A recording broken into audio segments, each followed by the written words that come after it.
안녕하세요. 오늘 우리가 한번 파헤쳐볼 작품은 바로 한국 SF 소설 영원한 천국입니다. 가상세계에서 영원히 사는 것, 그러니까 디지털 영생이 현실이 된 세상을 그리고 있는데요. 만약 기술이 우리에게서 죽음이라는 걸 아예 뺏어간다면 과연 우리는 뭘 얻고 또 뭘 잃게 될까요? 이 작품이 던지는 깊고도 어두운 질문 속으로 지금부터 함께 들어가 보시죠. 자, 본격적으로 시작하기 전에 이 질문 한번 같이 생각해 볼까요? 만약 고통도 슬픔도 죽음도 없는 완벽한 가상세계에서 영원히 살 수 있다면 지금의 이 불완전한 현실을 기꺼이 포기하시겠어요? 와, 이거 진짜 어려운 질문이죠. 소설 영원한 천국은 바로 이 선택의 갈림길에서 이야기가 시작됩니다. 자, 그럼 이 엄청난 질문을 정말 온몸으로 부딪히는 소설 영원한 천국의 세계로 한번 들어가 보죠. 그곳의 인물들과 이야기를 먼저 만나보겠습니다. 과연 그들은 어떤 선택을 하게 될까요? 영원한 천국은요, 제목 그대로 가상세계에서 영생이 가능해진 그런 시대를 다루고 있어요. 근데 이야기는 그 기술에 막 빛나는 면이 아니라 그걸 손에 넣으려는 인간 욕망의 가장 어두운 부분을 아주 집요하게 파고듭니다. 상상만 해도 흥미롭지만 그 뒷면은 생각보다 훨씬 더 복잡하고 잔혹하더라고요. 이 이야기의 한가운데에는 주인공 경주라는 인물이 있어요. 그는 동생의 죽음을 막지 못했다는 정말 어마어마한 죄책감에 갇혀 살아가는 사람입니다. 이게 정말 지워지지 않는 상처가 돼서 그의 모든 선택에 어두운 그림자를 드리우고 결국 그를 이야기의 중심으로 끌어들이게 되는 거죠. 경주는 바로 이 죄책감을 안고 외딴 재활요양시설 삼해원의 보안요원으로 가게 됩니다. 겉으로 보기에는 그냥 평화로운 요양시설 같은데요. 바로 이곳이 모든 비극과 음모가 시작되는 중심지입니다. 좀 아이러니하지 않나요? 겉으로 보기엔 가장 평화로워야 할 곳이 사실은 가장 위험한 장소라는 설정 말이에요. 그 거대한 음모의 핵심에는 롤라라는 게 있습니다. 이 롤라는요, 현실의 모든 고통, 괴로움 이런 거 하나도 없이 오직 행복만 가득한 영원한 삶을 살 수 있는 가상세계의 이름이에요. 어때요? 진짜 이름 그대로 영원한 천국 같지 않나요?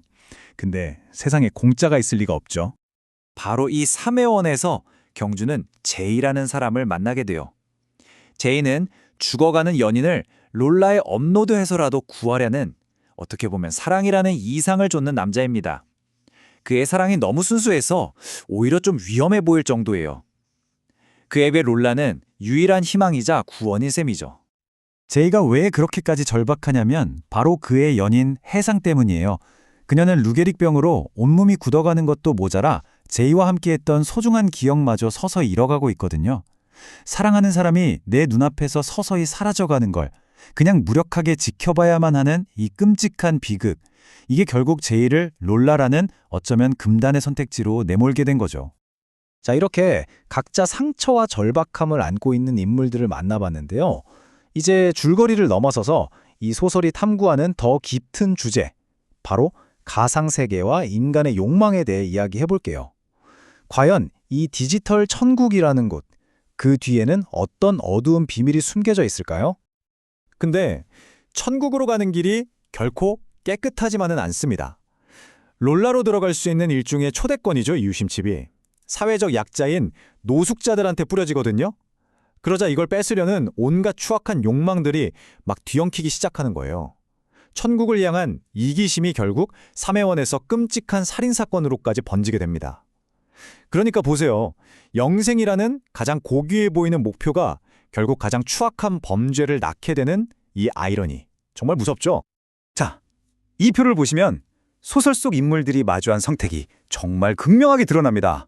한쪽은 고통, 죄책감, 죽음이 있는 현실. 다른 쪽은 그 모든 게 사라진 영원한 가상세계, 롤라. 이 극단적인 선택지 앞에서 여러분이라면 어느 쪽을 고르시겠어요? 그리고 그 선택의 대가는 과연 뭘까요? 이 소설의 한 리뷰가 정말 핵심을 꿰뚫는 문장을 던집니다. 불신의 대상이란 기술이 아니라 사람의 덧없는 욕망에 있다. 결국 문제는 롤라라는 기술 그 자체가 아니라는 거예요. 맞아요. 문제는 언제나 그걸 이용하려는 우리 인간의 욕망인 거죠. 기술은 그냥 그 욕망을 비추는 거울일 뿐이에요. 그런데 말이죠. 이렇게 흥미로운 설정이랑 깊이 있는 주제에도 불구하고 한 리뷰어는 이 소설의 결말에 대해 아주 강한 아쉬움을 드러냈어요. 독자를 이야기 속으로 깊숙이 끌어들여 놓고는 마지막에는 마치 안개 속에 그냥 혼자 덩그러니 남겨진 기분이었다고 해요. 도대체 뭐가 그를 그렇게 혼란스럽게 만들었을까요? 핵심 비판은 바로 이거예요. 결말이 너무 모호하다. 그래서 독자가 길을 잃게 만든다는 거죠. 특히 장르 소설, 그러니까 상업 소설로서 독자에게 최소한의 설명이나 해답을 줘야 하는데 그러지 못했다는 아쉬움이에요. 심지어 독자와의 약속을 어긴 것 같다는 느낌까지 받았다고 하니까 얼마나 답답했는지 알 것 같죠? 리뷰어의 머릿속을 떠나지 않는 가장 큰 질문, 첫 번째. 그래서 주인공 경주는 대체 어느 시점부터 가상세계에 있었던 거야? 어디까지가 현실이고 어디부터가 룰라인지 그 경계가 완전히 무너져버리니까 독자는 이야기의 실마리를 그냥 놓쳐버리는 거죠. 혼란에 빠질 수밖에 없어요. 그리고 두 번째 의문. 이건 세계관의 핵심 설정에 대한 건데요. 작중에 나오는 롤라랑 또 다른 가상 공간인 드림 시어터는 도대체 무슨 관계냐는 거죠. 이 둘의 역할이나 관계가 명확하게 설명되지 않으니까 독자는 이 세계관 자체를 이해하는데 아주 큰 혼란을 겪게 됩니다. 마치 중요한 규칙은 하나도 안 알려주고 그냥 게임을 하라는 거랑 비슷한 기분이었을 거예요. 그리고 마지막, 세 번째 질문. 이게 정말 허무하게 만드는 질문인데요. 결국 경주가 현실을 선택했다면 대체 롤라 안에서 겪었던 그 모든 고통스러운 삶은 뭐였던 걸까요? 다 의미 없는 거였을까요? 이 질문에 대한 답을 찾지 못해서 주인공이 겪은 모든 여정이 허무하게 느껴지는 좌절감을 느꼈다고 합니다. 그런데 여기서 정말 흥미로운 반전이 있습니다.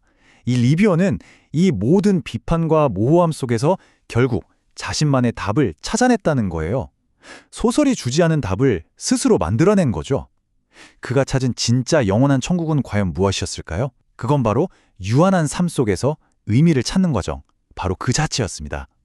자, 그래서 리뷰어가 내린 결론은 이겁니다. 첫째, 영원한 천국이라는 그 달콤한 거짓 환상을 스스로 거부하는 의지. 둘째, 유한하기 때문에 고통스러운 우리 삶이 여기서 끝나는 게 아니라 계속 이어진다는 사실을 받아들이는 것. 그리고 마지막 셋째, 바로 그 고통스러운 현실의 경험 속에서 진짜 의미를 찾아 나서는 그 과정 자체. 어쩌면 이게 작가가 진짜로 말하고 싶었던 영원한 천국의 모습 아니었을까요? 자, 오늘 이야기를 마무리하면서 다시 한번 맨 처음에 그 질문을 여러분께 던져봅니다. 수많은 결점이 있고 언젠가는 반드시 끝나는 이 불완전한 현실. 이게 과연 고통 없이 완벽하고 영원히 계속되는 시뮬레이션보다 정말 더 의미 있다고 우리가 자신 있게 말할 수 있을까요? 소설 영원한 천국은 그 답을 우리 각자의 삶에 묻고 있는 것 같습니다.